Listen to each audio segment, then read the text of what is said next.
Imtiaz Ahmed YouTube channel ITZ English में एक बार फिर आपका स्वागत करता हूं।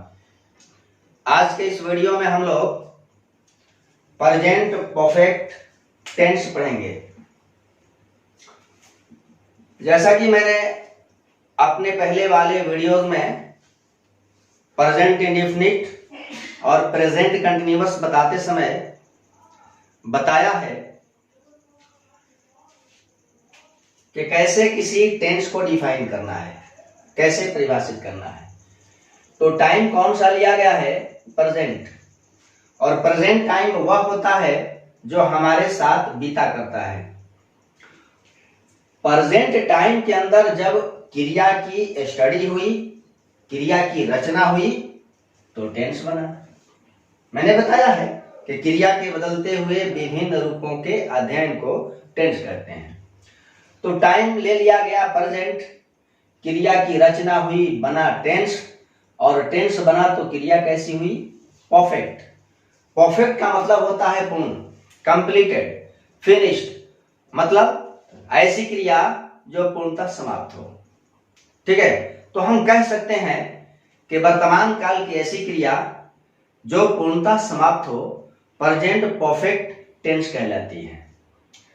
मैं इस चीज को और विस्तार के साथ विद एग्जाम्पल्स आपको समझाने जा रहा हूं, और आज के बाद आपको ये कभी डाउट नहीं होगा कि ये जो वर्ब है प्रेजेंट परफेक्ट है या फिर पास्ट इंडेफिनिट है ना।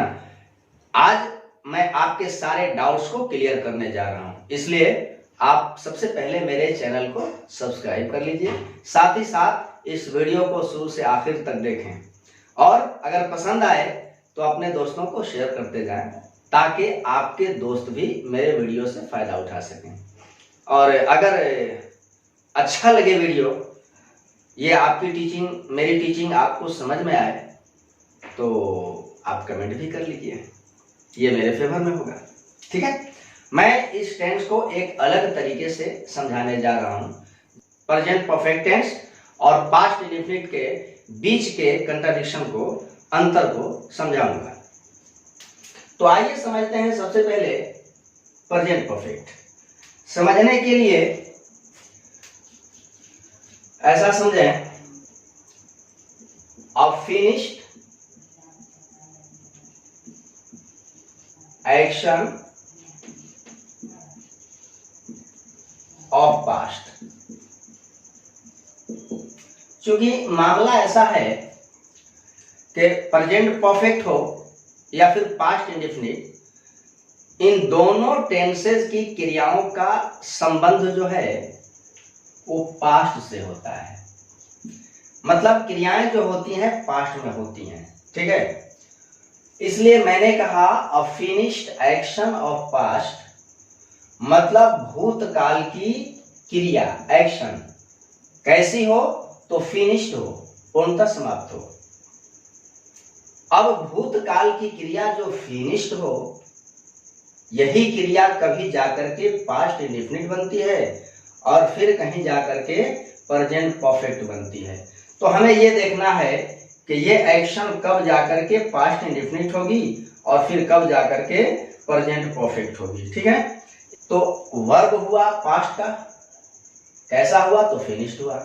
अब ये फिनिश्ड एक्शन पास्ट का है ना, ये एक्शन है पास्ट का फिनिश्ड एक्शन, कहीं जाकर के क्या होगा कि रिलेटेड टू प्रेजेंट होगा।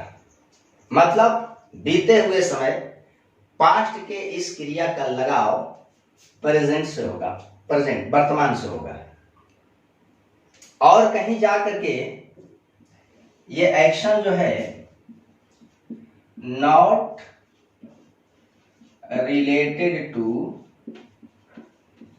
प्रेजेंट होगा।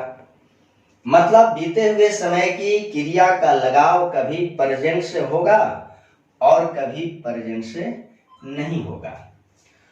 अब जब क्रिया का लगाव प्रेजेंट से होगा तो ऐसी क्रिया आपकी प्रेजेंट परफेक्ट टेंस कहलाती है। अगर क्रिया का लगाव प्रेजेंट से नहीं होगा तो बनने वाला जो टेंस होगा वो पास्ट इंडेफिनिट बना करता है। ठीक है, तो मतलब ये सारांश निकल करके आ रहा है कि बीते हुए समय की ऐसी क्रिया जो फिनिश्ड हो और जिसका लगाव प्रेजेंट से हो, प्रेजेंट से, वैसी क्रिया को हम लोग प्रेजेंट परफेक्ट टेंस कहा करते हैं। हम कह सकते हैं a finished action of past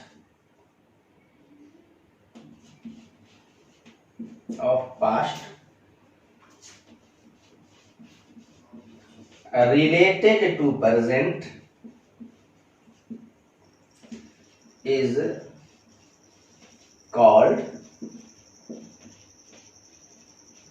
present perfect tense। ठीक है, a finished action of past related to present is called present perfect tense।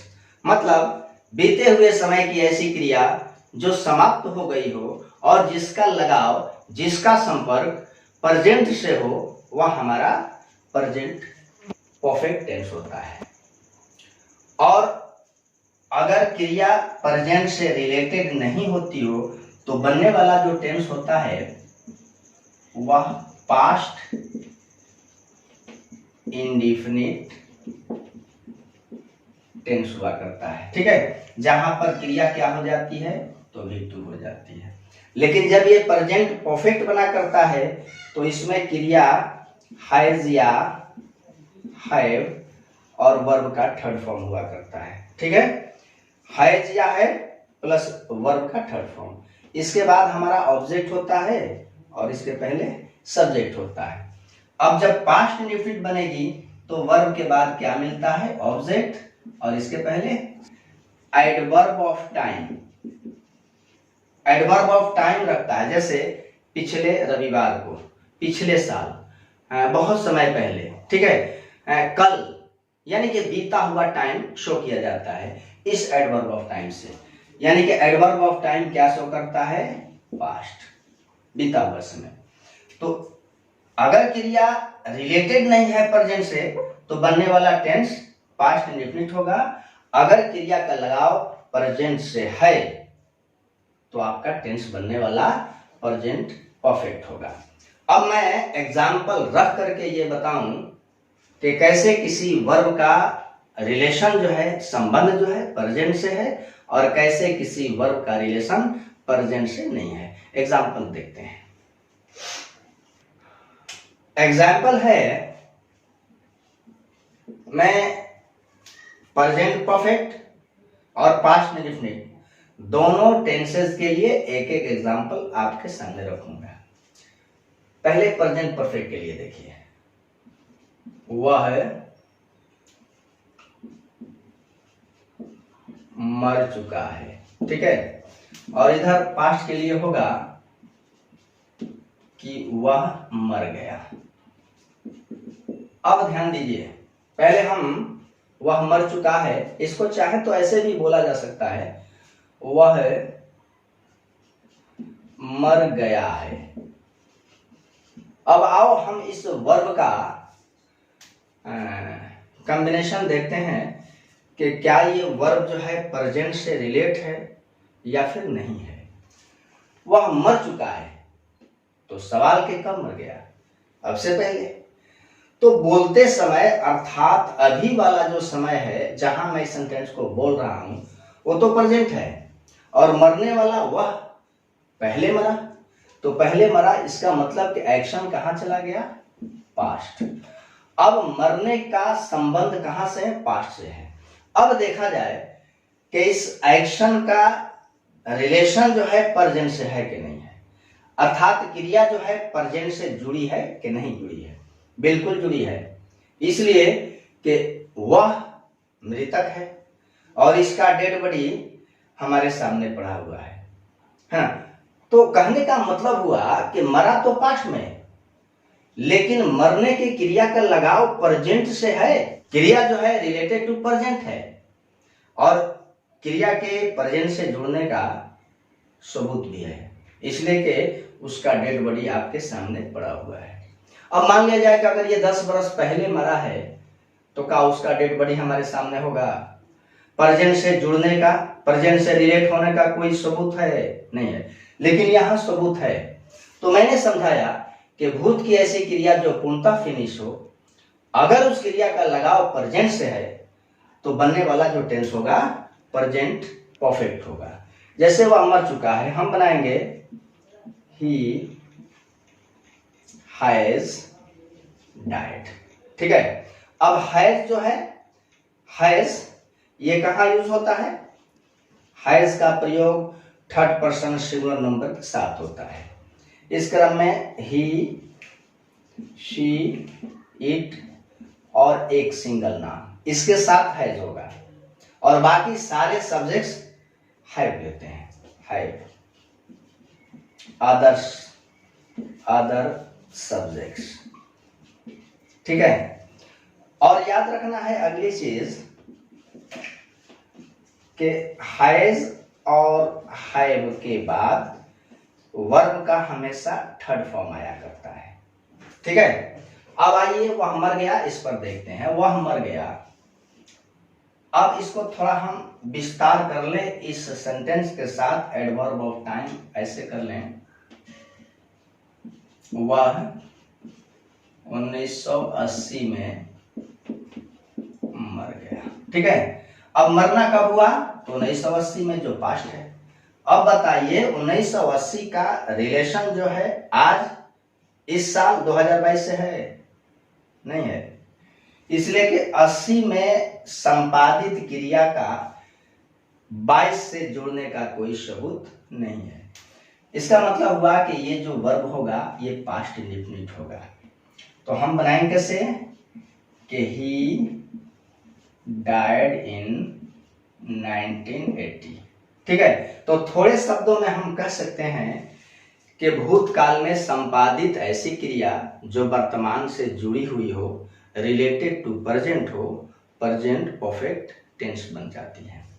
और पास्ट की ऐसी क्रिया जो पूर्णतः समाप्त हो लेकिन रिलेटेड टू प्रेजेंट नहीं हो, यानी कि उसका लगाव, उसका कनेक्शन प्रेजेंट से नहीं हो, सेपरेटली वो पास्ट में जाएगी। अगर पास्ट में जाएगी तो बनने वाला जो टेंस होगा वो पास्ट इंडेफिनिट होगा।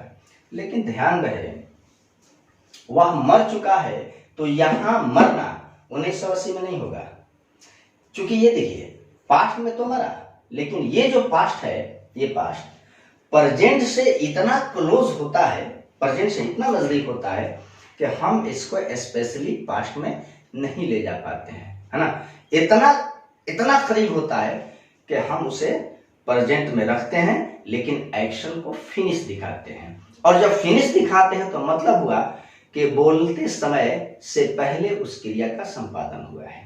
ठीक है। तो आप इसको थोड़े से शब्दों में समेटो कि भूतकाल की ऐसी क्रिया जो पूर्णतः समाप्त हो लेकिन रिलेटेड टू प्रेजेंट हो, प्रेजेंट परफेक्ट होता है। अगर मान लीजिए कि रिलेटेड टू प्रेजेंट नहीं है तो फिर पास्ट इंडेफिनिट हुआ। अगर वीडियो पसंद आया हो तो लाइक शेयर कर दीजिए। ठीक है। फिर मिलता हूं अगले पीरियड में, तब तक के लिए खुदा हाफिज, अलविदा।